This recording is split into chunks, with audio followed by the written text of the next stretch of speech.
It's New Year's Eve! We're all very excited here in the studio. I tell you, this audience is about to go off. Let's start the countdown. 3, 2, 1.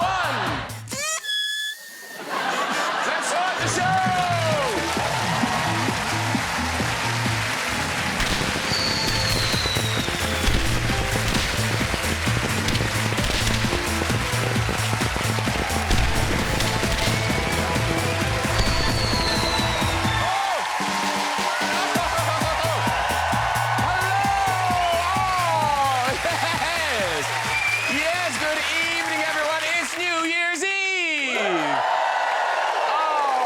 Is anyone here a bit tipsy already?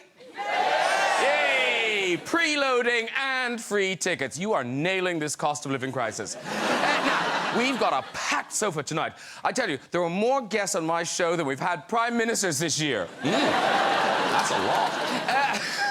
No, this year, prime ministers have been like buses, haven't they? Yeah.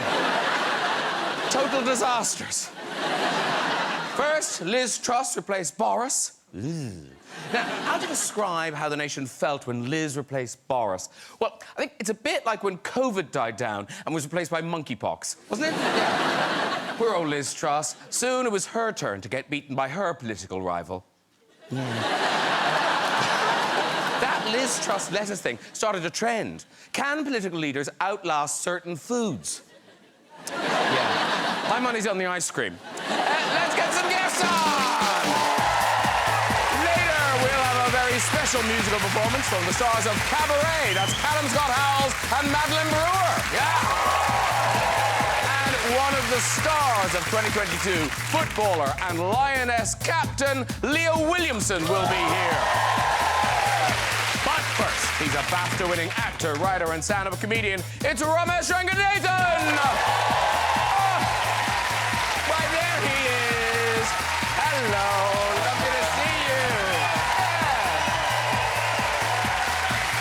The star of House, Veep and Blackadder. He's an author, a musician, director, and one of Britain's true comedy greats. Please welcome Mr. Hugh Laurie! Oh. Yeah, it's you, sir. Hello. Sir. Have a seat, too. He's the BAFTA-winning breakout star of Top Boy and Small Axe, now starring in Sam Mendes' romantic drama Empire of Light. It's Michael Ward, everybody! Oh, looking sharp. It's New Year's Eve. Hello, sir. Starring with Michael in Empire of Light. She's the Oscar-winning star of The Favourite, The Crown, Broadchurch, Peep Show, and so much more. It's the fabulous Olivia Colman!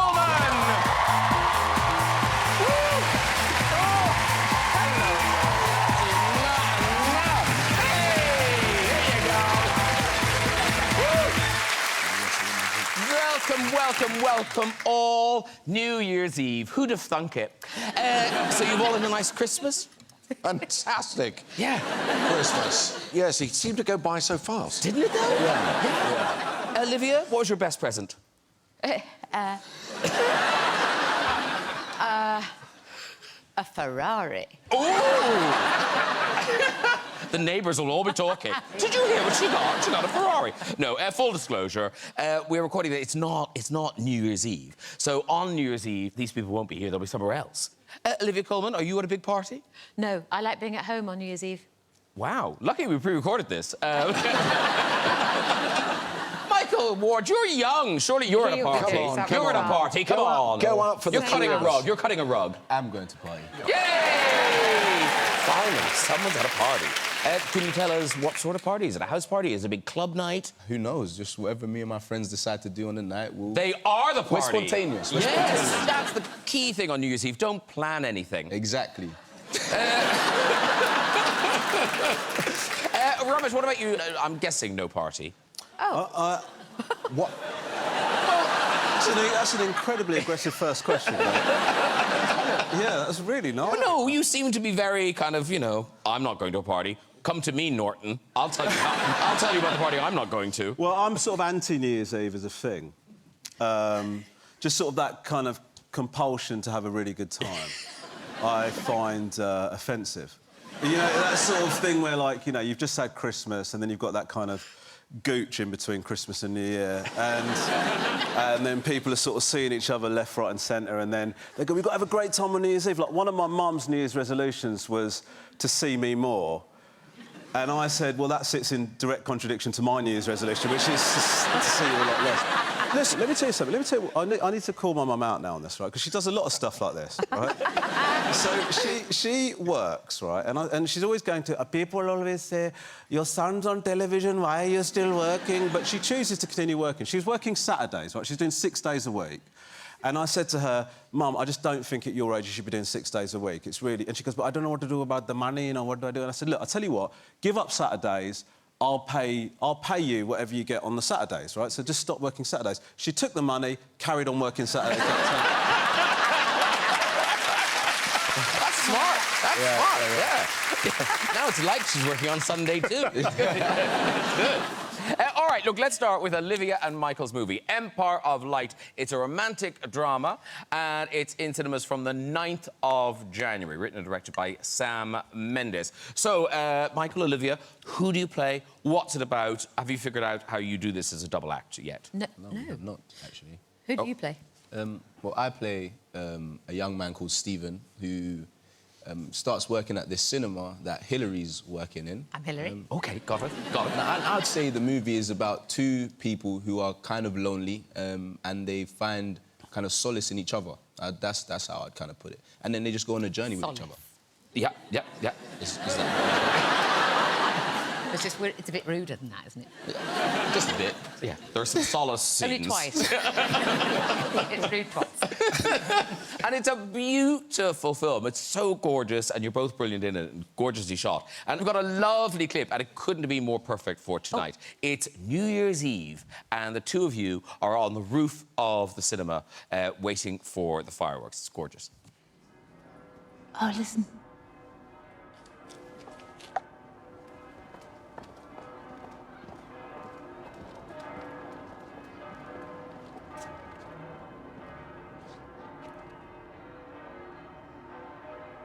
Bring out wild bells to the wild sky, the flying cloud and the frosty light. The year is dying in the night. Bring out wild bells and let him die. Nice.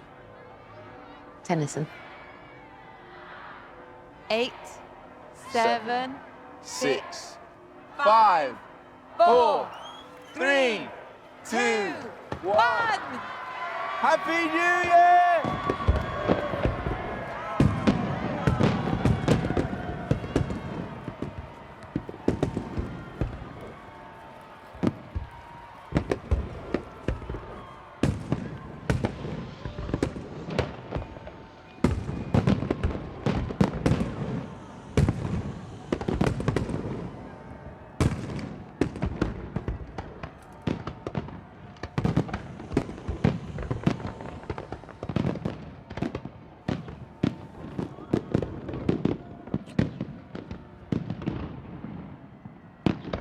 Shit. Hillary, it's all right. Oh, That looks unbelievable. It looks so good. it does look so good. Were you saying then that those fireworks were real? Oh, yeah. And they went off in the same order every single take. Those fireworks are good. Yeah. And Michael, obviously we know you from Top Boy, and you were so good in Lovers Rock as part of the Small Act series. But what was it like going, you know, toe-to-toe with Dame Olivia Colman? I wouldn't say toe-to-toe. Oh. But I would say it was an amazing experience. I just learned so much, man, to be able to, you know, even share the same space as the actors that I got the opportunity to do that with. It was just amazing. I learned so much about just being a real person, you know? Everyone just had a real sense of humanity, which I love. Because, like I like to say, is if Olivia had been, you know, rude or just not a nice person, I might have thought that's how I need to be to reach a certain level of success, you know? But the That's fact what that I've she done. was... That's the model I follow. I've just been absolute nuclear level prick.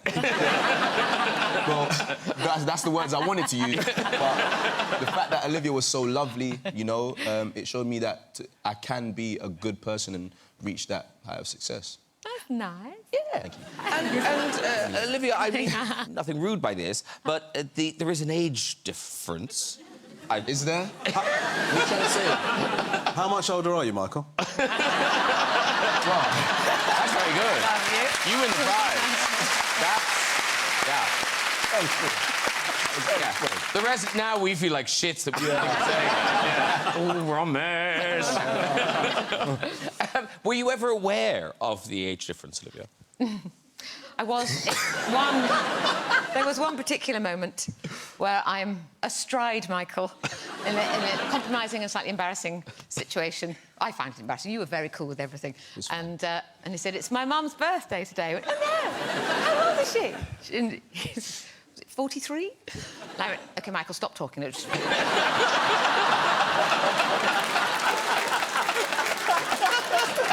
Yeah, I'm quite a chunk older than his mother. And now, here's the thing. You had the intimacy coordinator involved. Was that... what is that like, dealing with the intimacy coordinator, like a third person? She was amazing. I found it really amazing and really helpful. Yeah. Yeah, truly. I'd Ita like one in O'Brien real was her life, name. frankly. Yeah. That sounds absolutely fantastic. To help you through. It does help. yeah. Because it's embarrassing, isn't it? Trying to do a sex scene and there's a load of bored people with wet weather gear holding up boobs or texting on their phone. And I found one note she gave, which was very helpful, which you can all try in an awkward moment when you're not feeling it. I was totally feeling it, that's not is when an orgasm, feel like the sun is hitting your face. What, Okay. squinting? That. Oh, that? Oh, I think Yeah. you were just going to go like that. Like that. I've come.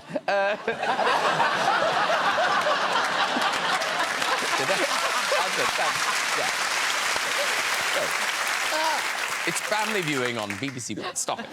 But talking of kissing at midnight, which is a lovely thing to do on New Year's Eve, and we look at the audience here. Hello, audience. And I think what we need is some New Year's Eve kiss cams, OK? So can we see that? We've got a kiss cam. It'll go up on the big screen. You can see it on here. So we're just looking for people who... Oh, look, there's... He looked and was Shake her head. rejected. I like all the women just shaking their heads. No.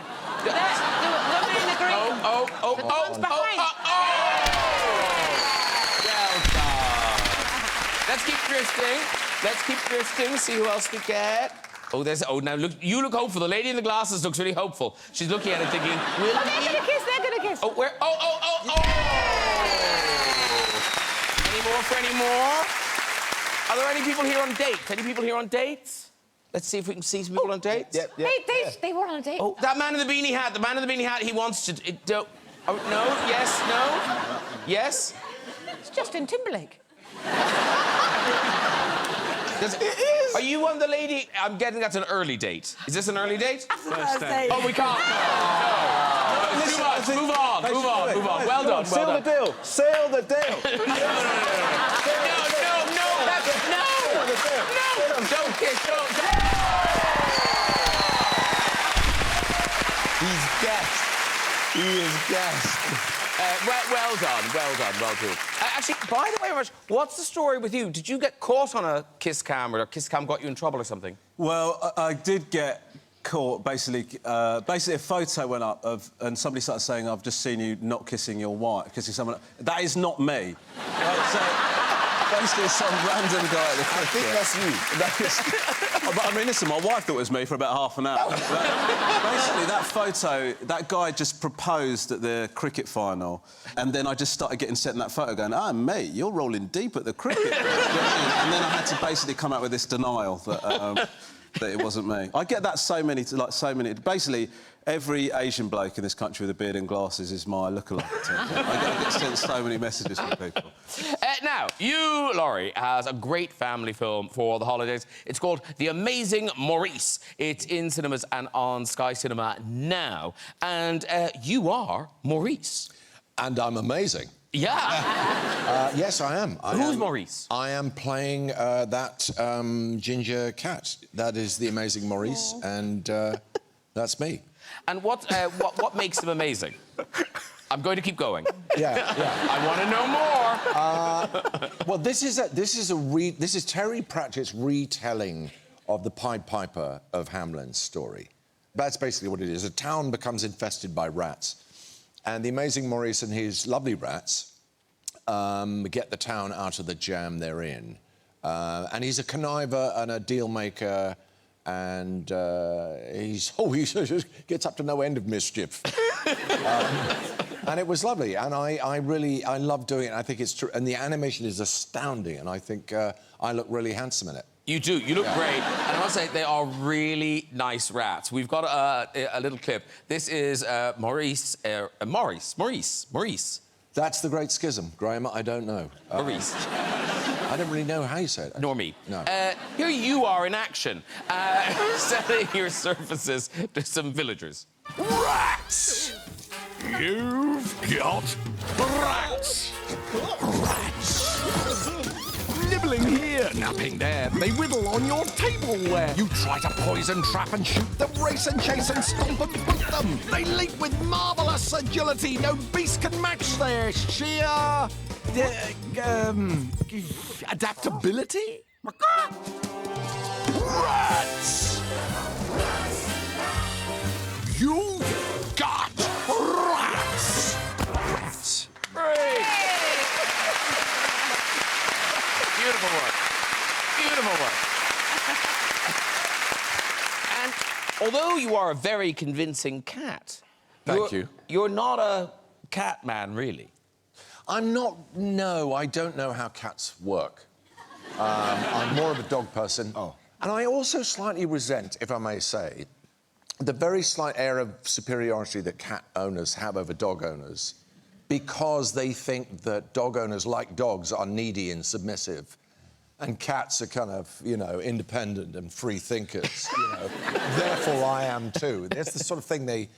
And I don't go along with that. I think the neediness between dogs and humans is a very beautiful thing. I've got nothing against cats, but independence, saying, you know, I love cats for their independence. I mean, a stick's independent. You know? It's on its own, it's not a great recommendation, I don't think. We had a cat called Morris. You have a cat? No, he died. He was 21 when he died, but he never liked us. That's amazing. Yeah. So he it's never called liked Morris. us. It's called Morris, not Maurice. You said Morris. Well, it was M-O-R-R-I-S. Oh, I so, see. You're you know. right. Oh, yes, yeah. Morris. Yeah. Oh, so you had a cat called Morris. But he never liked us. He never? Never liked us. This is what I don't understand. So 21 years. This is what I'm saying. Yeah. This is what I'm saying. But how did you enjoy having him as a pet? When we got him, we adored him, and I loved him for his full 21 years, but it was very clear that he didn't really give a shit. Not reciprocated. Yeah. And he got old, and he decided he didn't want to go outside, so he'd just look you in the eye and piss. Oh. He'd go, look at me, and then he'd piss. And this film, is it one of those films where there's jokes for adults and, like, anyone can watch it? Yeah, absolutely. I would say it's fun for all the fans. There you go. That's what It you really get. is. It's utterly charming, and as I say, the animation is astounding, and it's really good fun. I'm very proud of it. Because taking your kids to the cinema, I'm sure some parents don't like doing it, but you like taking your kids to the cinema. I love taking my kids to the cinema. Yeah, it's like our regular family thing, but it's sort of difficult sometimes. Our second son is like he's very strong-willed, and I do sort of like to encourage that. Do you call him second son? Yeah, I do actually. Right. I call him second son possibly because my wife had a thing with her PT for a while. So basically we were going to watch Coco, I love that film. we're all going together, and he said, I don't want to watch Coco. I don't want to come and watch Coco. And I said to him, well, I'm really sorry that's not an option because we're all going to the cinema and we've got nobody to look after you, so we can't leave you here on your own, so you're going to have to come to the cinema. And he goes, well, I'm not watching the film. I said, well, that's up to you. I said, but you are coming to the cinema and we are going into the theatre. That is the situation. And so we went into the cinema, And he, for the entire duration of the film, sat facing away from the screen. No. That's impressive. He said, I'm not watching Coco. I said to him, well, that's up to you, but you're here. It's a really great film. And he faced the back of the theatre for the entire duration of the film. This And do you boy's know gonna what? go far. I respected it, man. Do you know what? I thought, do you know what? Fair play. Yeah. I'm just thinking about the person in the row behind having an angry child staring at them throughout. Just every now and again, I just turn around and go, why'd you keep looking at my kid, man? He's watched it since, he enjoyed it. Oh, that's good. Yeah. That's good. And you, Laurie, must also mention Avenue 5 is back. That's currently playing, yes. On Sky Comedy. And this is the second series. That's right. The long-awaited second series. Yeah. Well, long enforced, but long awaited. Yeah. Yes. And the secret's now out that you're not a real captain. We know that you're... Not a real captain, not a real American, not a real anything. Much like my life. Yeah. But it is an acting challenge, though, because you've got to be British pretending to be American. Yes. You've ruined it now. I haven't seen the first series. Well, sorry. Spoiler alert. It's been lying on the streamer for 2 years. Yeah. So Yeah. if you were keen, you'd have seen it by now. Right.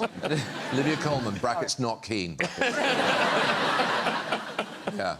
But it must be quite a challenge for you to do Well, that. it's also a bit of an escape route, because if you mess something up and it doesn't sound right, you've always got the excuse of saying, well, I'm not really... That's the whole point. I'm not really an American. That was a deliberate mistake that I put in there, which I didn't at all. Yeah. So I found that actually easier than doing House, for example, which I just felt like it had to be, you know, it had to be right. Yeah. Because it would get in the way if it wasn't right. Were you able to get to a point where... Because I just... Getting my head around being able to do so many scenes with a different accent, do you just get to a point where you're naturally able to perform that? Like... Never. Right. Not one day. Oh, okay. One scene, no. Even because you lived there for a long time, and with everybody being American around you, did it help make it more comfortable? No, I still felt everything. It was like just trying to walk with everybody, and you're the one with the stone in your shoe, and everyone else is just floating along, and you're always going, that didn't sound right. That didn't sound right. You know. Oh, wow. I went for an audition for the film The Martian, and just like playing guy at computer terminal, wondering why the spaceship's in that Second sector. guy. Yeah. And I went to the casting, and I walked in, and they said, OK, Ramesh, nice to meet you. And then I said, would you like me to do it American or British? I said, let's do American. I hadn't prepared American. I don't know why I'd offered it. In my head, I thought they'll definitely say British, but it looks like I've got the other option. I said, let's do American. And I was like, oh. So then I had to sort of freestyle this American accent, and the casting director started corpsing as I was doing... Yeah, genuinely. No. So she was behind the cameras because I filmed it, just said... No. And as I was doing it, she just... No. Then I finished. She goes, do you want to have another go? I said, if you can stop laughing, I did it a second time, and I said, I don't think I'll bother doing the British. See you later. But no, because Michael, Top Boy, big hit here, but also loved in America. Yes. And they love your voice in that show. How do you know that? Because somebody told me. Oh.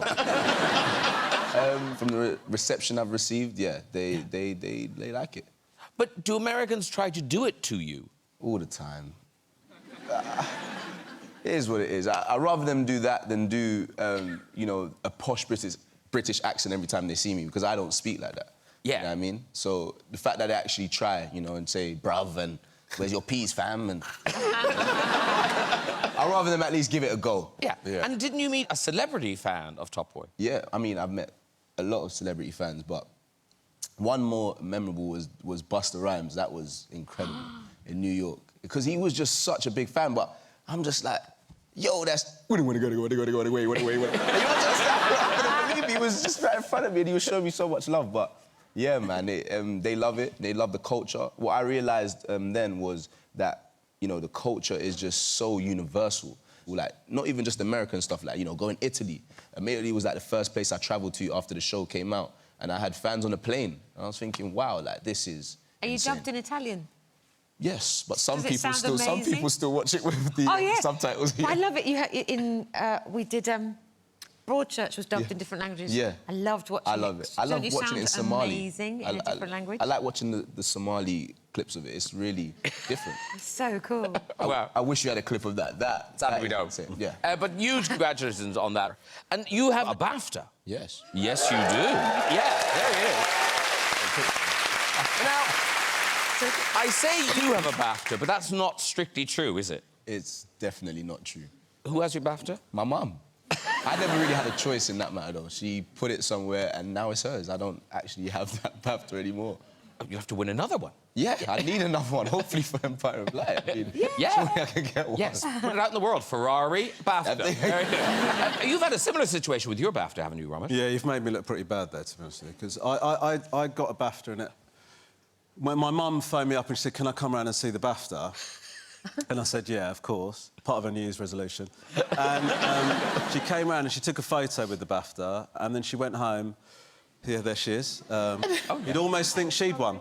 And then she went home and she posted it on Facebook, but the caption said, I asked him if he could give it to me, and he said no, which is not true. She never asked me. And then all these friends of hers started going, I think that's absolutely disgusting. You brought him into this world. I can't believe he's not letting you support him. You did everything for that boy. And I had to, like, respond to the allegations. I ended up going back onto Facebook. But can I just say, Mum never asked if she could take the BAFTA, and you can have it if you want to. But You're calling her a liar now. Yes, I'm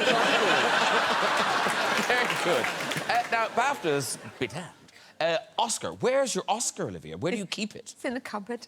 Is there a glass front on the cupboard? No, it feels a bit ostentatious to have it out, so I have it in the cupboard so I can go, hello.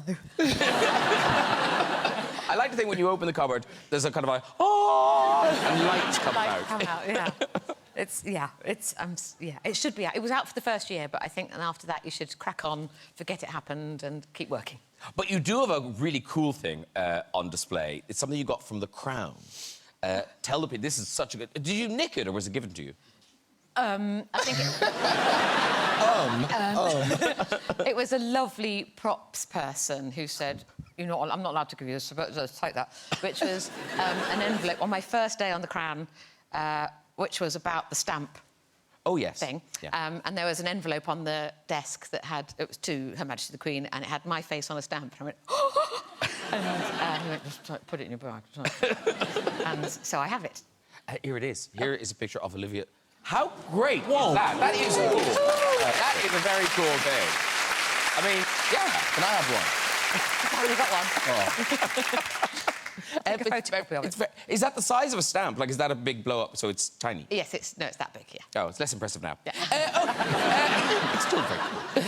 right, let's move on, because Ramesh Ranganathan has returned to stand-up. Yes. Netflix special, The Cynic, is streaming now. And this is your first stand-up in a while. Yeah, well, I sort of had a special out years ago, Irrational, and then I started doing this tour that we filmed for this. Well, I started in 2019, but then obviously COVID happened, so we weren't able to perform, do any live shows for like 2 years, so the tour got postponed, and so it just made the process of me touring so much longer. But, so yeah, it's been a long time since I've had a special out, yeah. And, of course, it's not just the COVID that happened. Here's a clip from The Cynic. Stand-up has become more frightening. Do you know what I mean? Post-Will Smith.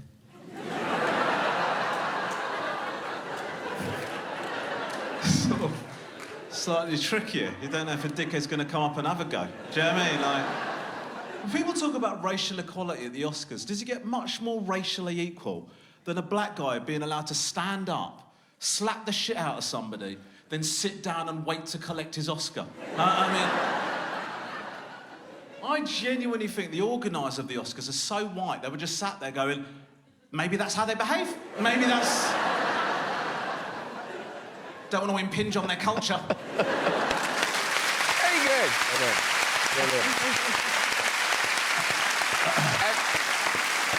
And actually, we were talking earlier, so you must have been at that Oscars. Yeah. Did you notice it happening? Because I talked to other people, they didn't know what was going on. I was in the bar. Oscars history, and I was in the bar. And we came back, there's a whole load of us, and we came back and there was a really weird atmosphere. We went, what? What happened? And everyone went, Google it, Google it. I spent the rest of the us going, fucking hell, can't believe it. And listen, we must also mention you've got a new Sky sitcom, The Romantic Getaway, which starts tomorrow, New Year's Day, on Sky, Max and Now. And this is you and Catherine Ryan and Johnny Vegas, and it's a great premise for a show. Well, we sort of, me and Ben Greeny came up with the show. We had this idea of... basically, the idea is that Catherine and I are a couple, and we're trying for a baby through IVF, and we've tried a round of it, and we've not been successful. But we can't afford to go through more rounds because it's quite expensive, and so we decide to rob our work. We just decide to steal a load of money from work. Johnny Vegas plays our boss, so the very beginning of the first episode is us just having committed the crime.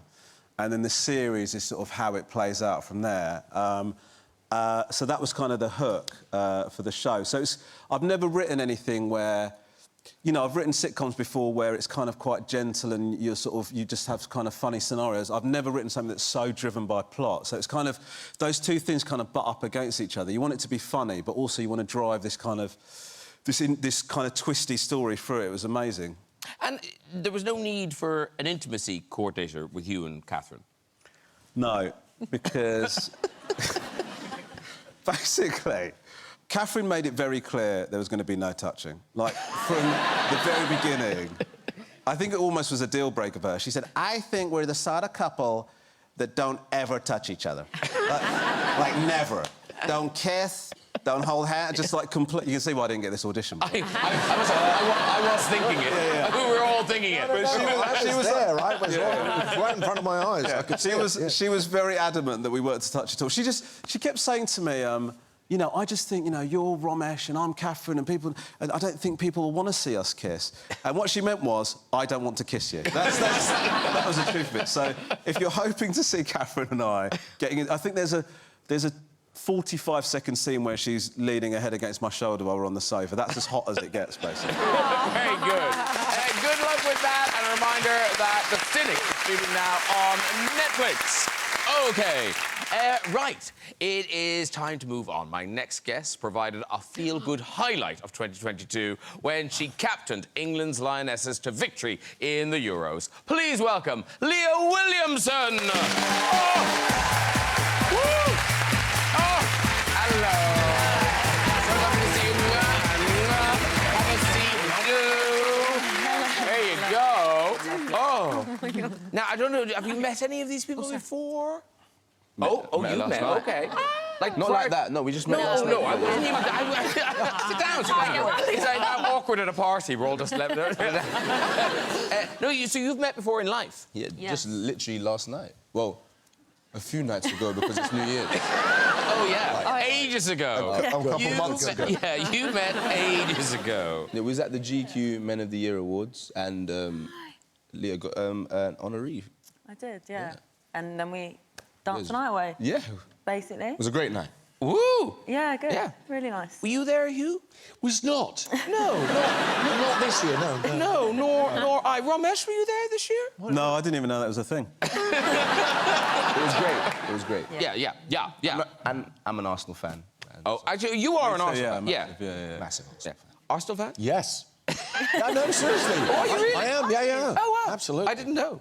Thank you. Friends. No. Yeah. How come you didn't shake my hand when I said I was an Arsenal fan? You didn't offer it. Oh, sorry. Yeah, Arsenal. There you go. Intimacy coordinator. Well done. Very good. So you know what you're doing. Now, look, it hasn't been the greatest of years, so huge thank you to you for cheering the nation up. I know. Winning the Euros, so that amazing night, you win. And because we're so bred for disappointment, even when you go to the final, people were sort of thinking, yeah, but they won't win it. They'll come second, right? Yeah. So the tension, backstage, you're the captain. What are you saying in the dressing room? What's your pep talk to the team right before you go out? So I did the music throughout the tournament, so pre-match, on the bus, in the changing room. So I just let that do the talking, really. I didn't say anything. I can't claim any. Yeah, yeah, cool. yeah. So what should we listen to win? What do winners what do winners listen to? Oh, it's a real range, actually. But the one of the main songs that, you know, timing's everything, wait till the most people are in the changing room. We had ABBA, Does Your Mother Know? Which is surprising. Can you sing like it? the gasp from everybody. Can I sing it? No. I'm not a singer. Yes. But and you didn't say anything. I think I might say, come on, girls. Something along those lines. It's not like the Yeah. movies, is it? when they make the movie of this, you will say something. Good luck, girls. No, yeah, it was low key. It was low key. Everybody was ready. Was that because you didn't want to kind of hype people up and get them too overexcited?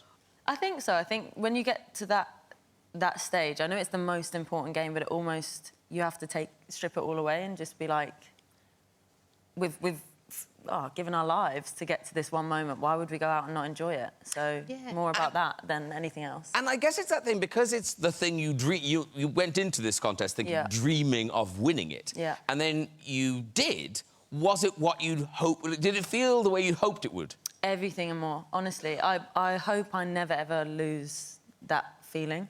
Like, I want to relive it. I relive it over and over. You're making me emotional. I was bawling on the pitch, so I don't even want to get too deep in case I go back to that. My brother says I have the ugliest crying face ever, so 90,000 people nice, saw it. And the loveliest thing about your story, Leah, is that in a way, you are kind of living your mother's dream. Is that right?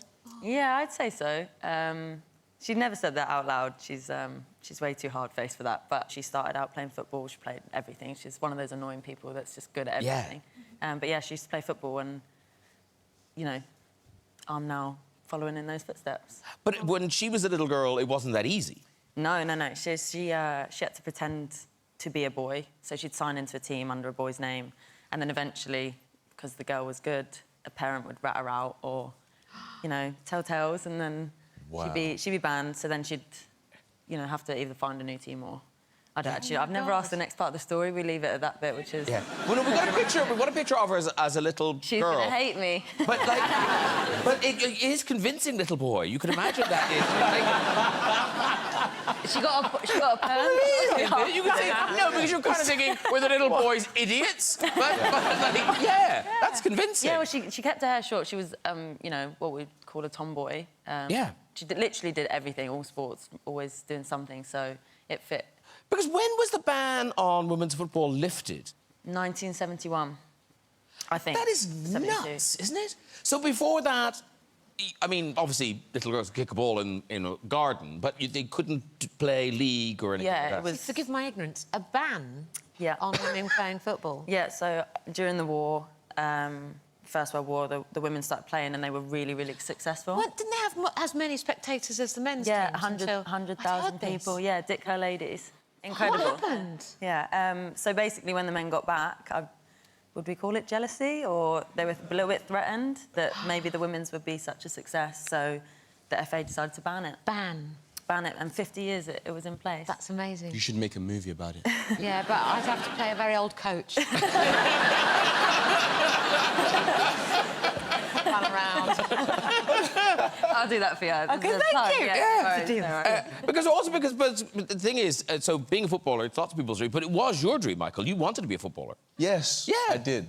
But a lot of people did, and, you know, it's fine. Basically, yes, I did want to be part of it. I'm over it. Yes, I'm over it. I basically just realised... It came to when I was 16 years old, and I just realised, you know, I am not going to be the best at this. And I just like to feel like, you know, I'm the best at what I do, you know? Yeah, yeah. My friend's actually here who's a professional footballer as well. So I have been living my dream, you know, kind of vicariously through him.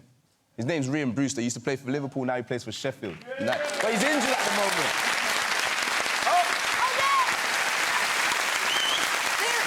So he's hopping around with crutches just to be here. No, can I just say, he must be a successful footballer, because I saw him backstage and I thought, I recognise him. Yeah, that's famous. If I know who they are, yeah. So it's great that, you know, kind of from an early age, because he started, you know, he was playing for Chelsea from very young, and he started playing for Liverpool from very young, so I kind of was just living that dream through him immediately, you know. And then I just decided to go into modelling and then acting. So Yeah. I'm happy I'm here. Look at you now. Yeah. Yeah. He sat there injured, not doing anything. Yeah. Screw him. Yeah. And actually, football then, it sort of, it ended your career. Yeah, well, I used to be a teacher before I did stand-up, and I was head of sixth form for a while, and every year we would do a sixth form versus teachers football match.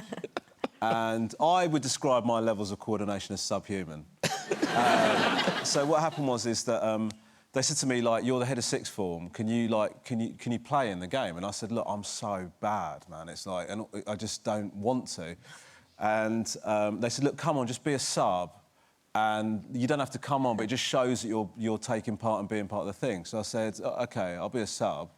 So I sat, you know, even in the kit I looked horrendous. And then I sat by the side of the pitch, the game was going back and forth, it's like a good game. And then I think we're like 1-0 down or something, maybe 2-1 down or something. And then the guy playing up front, the PE teacher, he went off injured. And I was like, oh, no. I was just like, how has there been an injury in a staff versus sixth form game? Didn't even think this could happen. He's like, come on, Rangers, come on, come on. So I went on, and I was just like, oh, please let this be over. I was just like, it's so horrible. And, like, so many... It was such a big event at the school. There's so many, like, parents, kids, like, loads of people there. Basically, I just thought, let me just get this done, and I can just leave, and hopefully it'll be all right. And then one of the other PE staff was, like, tearing up the wing. I was up front, so, like, I came on up front. And I was like, in the box, and they just left me completely unmarked, because essentially it's like, you've got a wildebeest playing for the other team. You don't need to mark them, do you know what I mean? And so then suddenly, like, I was just left completely unmarked, and the teacher crossed into me, and I was, like, 2 yards out, and as the ball came into me, I just thought, what are you going to do to celebrate? Wow. And then I spanned it so far over the top, it was more difficult to miss than score. And then the chants, I will never forget it. No. Rangers is rubbish! Rangers is rubbish! You don't know what you're doing! Get out of sixth form! And I did, shortly after.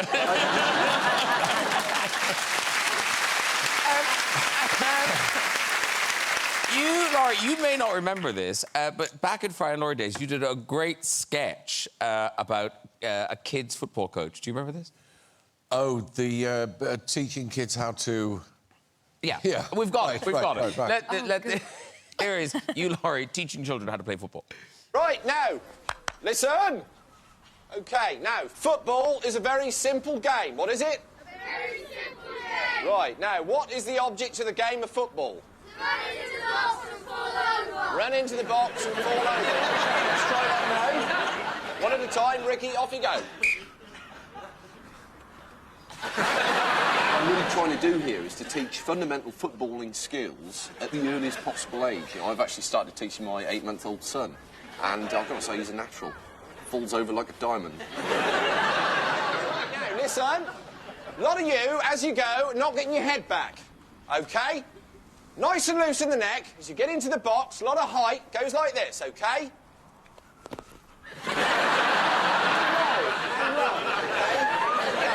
Same applies for the static fall.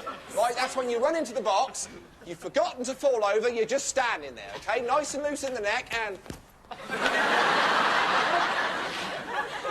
OK, then, limping, 2 legs to the pitch, go. Those balls are amazing. They're so committed as well. Really good balls. Now, here's the thing. Leah, here you are. You've brought women's football to a whole new level. What do you think is going to happen now? Like, the next generation, is it going to keep growing? Will there be do you believe there'll be a moment when, you know, women's football are getting the same financial rewards that the men are and all that sort of stuff? If we're being realistic, you need the same amount of people that come through the gates at the men's games to come through as. So the more accessible we are, the more visible we are. I hope now, normally you see a bit of a rise off of a tournament, but this feels sustainable. This feels like people are really interested and genuine. I think it's like 8 million new fans that have said that they've, you know, taken interest in the game over the last year. And more women's games are being televised now and stuff like that. Yeah. It's always on TV. You know, when I was younger, the only game that was on telly, and I made sure I watched it every year, was the FA Cup final, the Women's FA Cup final. That was the only one that you could watch on the television. So now you have a game every weekend, big stage. You know, we're playing in the men's stadiums that allows 50,000, 90,000 people to walk through the door, and they come. So we're proving a point. Yeah, Good. and like that, they will follow, won't it? People got to see that number of people. They'll kind of go, oh, let's sponsor that. That looks like a good time. Yeah. We'll go there as well. Yeah. And this is phenomenal. The Lionesses, you finished the year unbeaten. Yeah. Congratulations on that. And, but of course, next year, 2023, World Cup, Australia, New Zealand. Yeah. There you're off. Are you the ones to beat, presumably?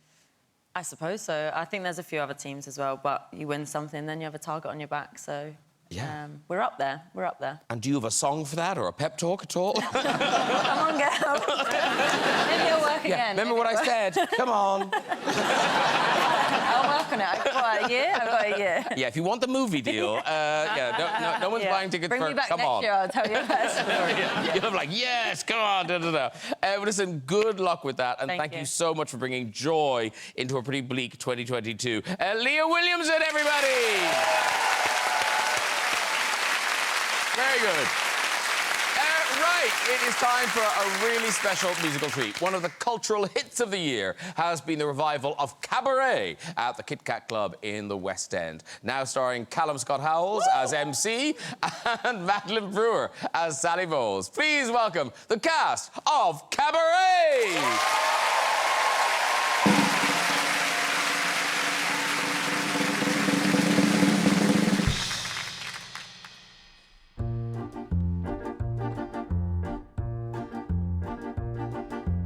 Willkommen, bjørnen, welcome. Fremde, étranger, stranger. Glücklich zu sehen, je suis enchanté. Oh, happy to see you. Bleibe, reste, stay. Willkommen, bjørnen, welcome. Im Cabaret.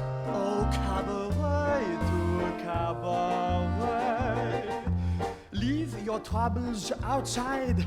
So life is disappointing? Forget it. We have no troubles here. Here, life is beautiful. The girls are beautiful. Even the orchestra is beautiful.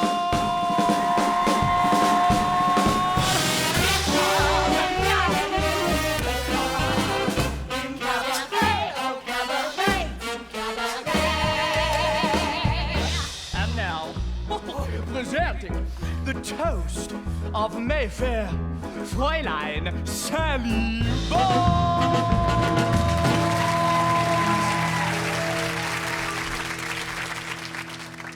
Mama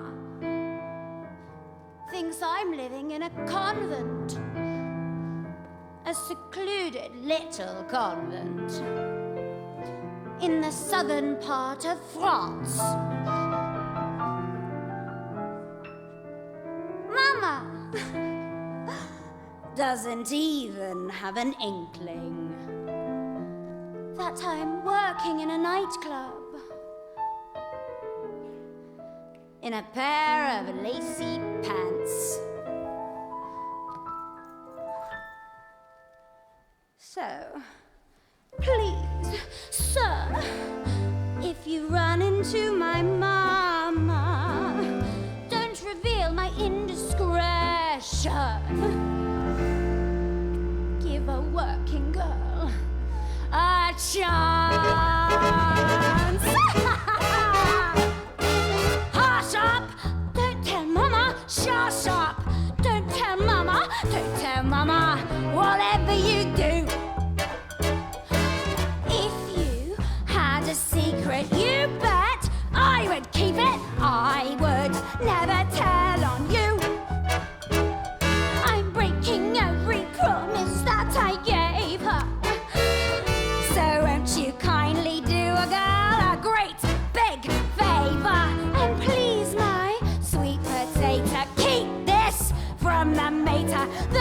still as pure as mountain snow. You can tell my papa that's all right, 'cause he comes in here every night. But don't tell mama what you know. You can tell my brother that ain't grim, 'cause if he squeals on me, I'll squeal on him. But don't tell mama, Peter, don't tell mama, Lisa, don't tell mama what you know. Shh. If you see my mummy, mum's the word. Hey! The cast of Cabaret, the band, Callum Schoolhouse and Madeline Brewer. How fun was that? Callum, Madeline, come on over, do. Here you go. Hey, get ready. Here comes Callum Schoolhouse. Beautiful. Thank you very much. Thank you so much. Have a seat. Oh, hats for people. The party's arrived. There we go. They're really expensive. Why? Very expensive. I've got two here. You got two. I've got two. Thank you. There you go. Why did you There bring you go. You can have that one back. Sit. You have to put these on. No. Oh, what? I like Michael going, do I have to put this on? I went, no, you don't. Thank you so much for that. That's the spirit, Mike. Yeah, there you go. There you go. New Year. Yeah. Happy New Year. Now, Madeline, how are you? Because this is kind of holiday season far from home for you. Yeah, my family has come in, so that's nice. Is this your mother who's been to see the show about a gazillion times? 4 times. She came... She was here for a week and she saw the show 4 times. Yeah. Wow, that's impressive. That's just a my stage mother, mom. my mother's in the audience. How many times have you been? And you live in Wales. Once. We're getting there. And now, Callum, I first met you on Let It Shine, the Gary Barlow musical thing. Yeah. And you love a competition, because then you were in Britain's Got Talent, weren't you? Yes. And you made it to the final. With a choir. I wasn't on my own in Britain's Got Talent. Yeah, you were in a choir. You made it to the final. Yeah. Who beat you? A dog. Pudsey the dog. Of course. Very good. Very good dog. Very good dog. But apparently the dog's dead now. Way to bring us down. Sorry. Happy New Year. Wow, 2022, the year that keeps on giving. Yeah. The final moments of 2022. That dog's dead. Yeah. Oh, my God. Don't cry, Olivia. Don't. This chat is a lot darker than I thought it was going to be. So here's the thing. You're in this West End hit with the back of these amazing TV shows. So, Madeline, obviously, Handmaid's Tale. And yes. Is that winding to a close now? Yeah, we have one more season. We have a 6th and final season. So that'll be out probably sometime in 2024. Oh, so you haven't filmed that yet? No. And do you know what's going to happen in the end? I have no idea. At the end of season... Spoiler. But, I mean, I'm like a cat with 9 lives. They just keep, like, dangling death in front of me. Sorry, we're being so dark. And they Unlike they never Pudsey, you deliver. live.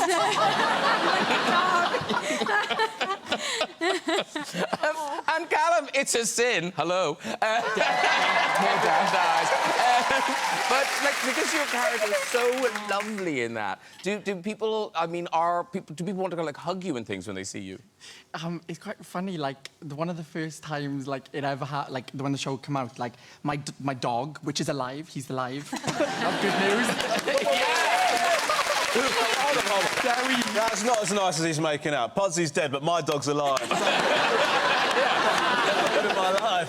Sorry, Pudsey. Sorry, Pudsey. So you were out with your living dog. I was out with my living dog, and he was doing a poo behind the tree, and some woman sort of saw me behind the tree and was like, "Colin," and it was just sort of just those moments are very funny because he was doing a little poo.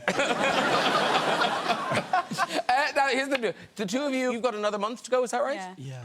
But the show is booking right through till, I think, this time next year. You won't see us in it then, but you know. I know. Come and see the other casts, for sure. It's a brilliant show.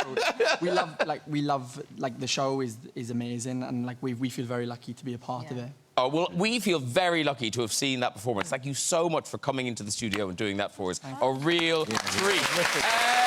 Callum, Madeline, and the whole cast of Cabaret! Very good. Right, that is nearly it. But before we go, just time for a New Year's Eve visit to the big red chair. Hello. Hello. Hi, what's your name? Sally. Sally. Lovely, Sally. And where are you from? Victoria, Canada. Oh, you're from Canada. Canada. And are you visiting here, Sally? Or Yes. Oh, you're visiting family. Okay, you're just on your holidays and you. Yes. Welcome.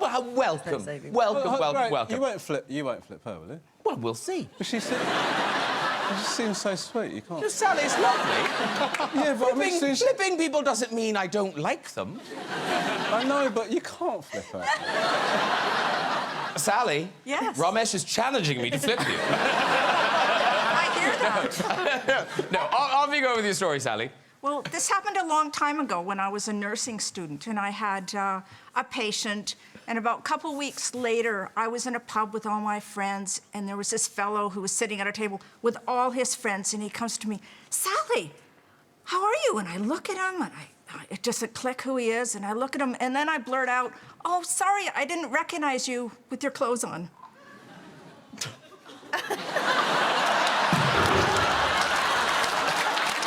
Ramesh gave me permission. I wanted more.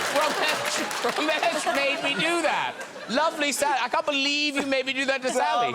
She's a nurse. I'm She's sorry. so lovely. She's sweet. You've done that. No, but, you're sweet, but you got to go. That was dreadful. Okay, let's put another one. Why not? Why not? Okay, here we go. Hello. Hello. Hi, what's your name? Andy. Andy. Okay, Andy looks keen. He's confident. Where are you from, Andy? North London. North London. And what do you do, Andy? I'm an accountant. An accountant. You see, he went for quite a dull job there, and there's no sympathy at all.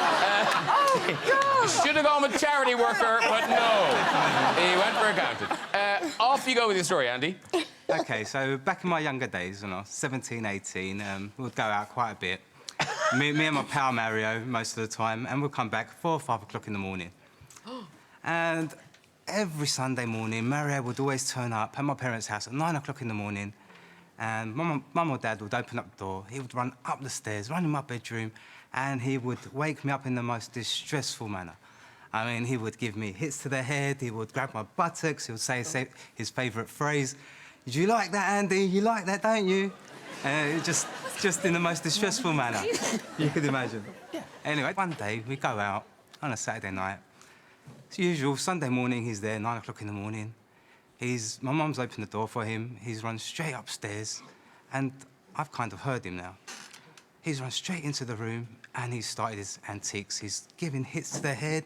He's grabbing buttocks. He's saying, "Do you like that? Do you like that? You know you like that." Anyway, and I'm at the door now, and he's looked round, and he's like, his face has dropped. He's like, "1 minute, if you're standing at the door, and who's under the covers?" So my mum's friend was visiting from abroad. And all you see is her head pop up, and her head is disheveled, as you can imagine. And, yeah, that was the last Stop your story and walk. Go, walk. Hey! Well done! OK, that really is all we've got time for. If you'd like to have a go in that red chair and tell your story, you can. Just contact us via our website with this address. Please say a huge New Year's Eve thank you to all of my guests. Madeline Brewer, Callum Scott Howells, Ramesh Ranganathan, Hugh Laurie, Michael Ward, Olivia Colman, and Leah Williamson. We'll be back on Friday the 6th of January. Till then, have a very happy New Year. Good night, everybody. Bye-bye.